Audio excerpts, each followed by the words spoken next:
भगवत गीता को नहीं भूल सकते। राम कथा उस पृथ्वी तल को विदीर्ण करके उगने वाली उस विशाल वट वृक्ष के समान है, जो कि संपूर्ण विश्व को अनेक सदियों से आश्रय देता हुआ आज तक सुसज्जित और प्रतिष्ठित है। इस आर्य संस्कृति के प्राण रक्षक है कौशल्या नंदन, दशरथ नंदन, राघवेंद्र श्रीराम। श्रीराम कथा का आदि तो है पर अंत नहीं है। अंत तो तब होगा जब कोई इस धराधाम पर राम का नाम लेवाना हो। राम कथा दंत कथा नहीं है, बल्कि यह एक संत कथा है, क्योंकि महाकवि जयदेव ने अपने प्रसन्न गौण नाटक में श्री राम के प्रति यह स्पष्ट लिखा है, और ये ब्रह्मा का भी उद्घोष है कि आवत स्थाशन्ति गिरिय सरितश्च महीतले रामायण कथा लोकेषु प्रचरिष्यति। अर्थात जब तक धरती पर पहाड़ के अस्तित्व रहेंगे, नदियां बहती रहेगी, तावत रामायण कथा लोकेषु प्रचरिष्यति, तब तक राम की कहानी घर घर में कही जाती रहेगी।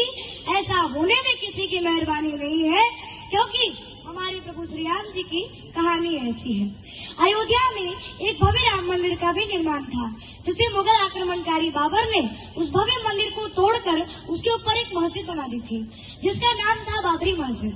राष्ट्रीय स्वयंसेवक संघ और भारतीय जनता पार्टी की अगुवाई में इस संस्थान को मुक्त करने एवं वहां एक नया मंदिर निर्मित करने के लिए एक लंबा आंदोलन चला। 6 दिसंबर 1992 ईस्वी को यह विवादित ढांचा गिरा दिया गया। उस ढांचे को गिराने में हमारे अनगिनत हिंदू भाई शहीद हो गए थे, और आज जब हमारे प्रभु श्री राम जी का भव्य मंदिर का निर्माण हो गया है, तब उन शहीदों की आत्मा को अवश्य ही शांति मिली होगी। हमारे प्रभु श्री राम जी का चरित्र तो इतना पवित्र और निर्मल चरित्र है कि औरों की तो बात जाने ही दीजिए।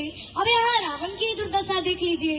रावण गया कुंभकर्ण के पास, तो कुंभकर्ण ने पूछा कि क्या बात है लंकापति, बड़े उदास दिखाई दे रहे हो, तुम चिंतित आज दशानन क्यों? रावण बोला, हर ली हमने मिथिलेश कुमारी, हमने श्री सीता जी का हरण कर लिया है। कुंभकर्ण बोला, अधिकार किया तुमने उन पर?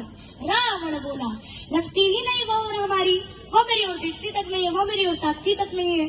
तो कुंभकर्ण ने कहा कि जब महात्मा बनकर तुमने उन्हें हरण कर लिया, तो राम बनकर ही उन पर अधिकार पालो। नकली तो बनना है, तो तुम राम ही क्यों नहीं बन जाते? तो रावण बोला कि बड़ी कठिनाई है, इसमें है हमको भैरव मारी, और जब राघव रूप लगा बनने, तब मातु समान लगी सब नारी।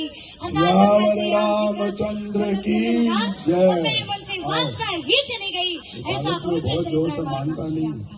बाबर की बर्बरता का तो होना अंत जरूरी था, इसीलिए तो इस सप्ताह में होना संत जरूरी था। मंदिर गिरना मंदिर बनना, मंदिर गिरना मंदिर बनना, ये सब प्रभु राम की इच्छा थी। कलयुग में मर्यादित रहना सबसे बड़ी परीक्षा थी। मर्यादा में रह करके ही मंदिर को बनवाए गए। निराधार जब तक हुए सब, तभी राम घर आए हैं। जय जय श्री राम।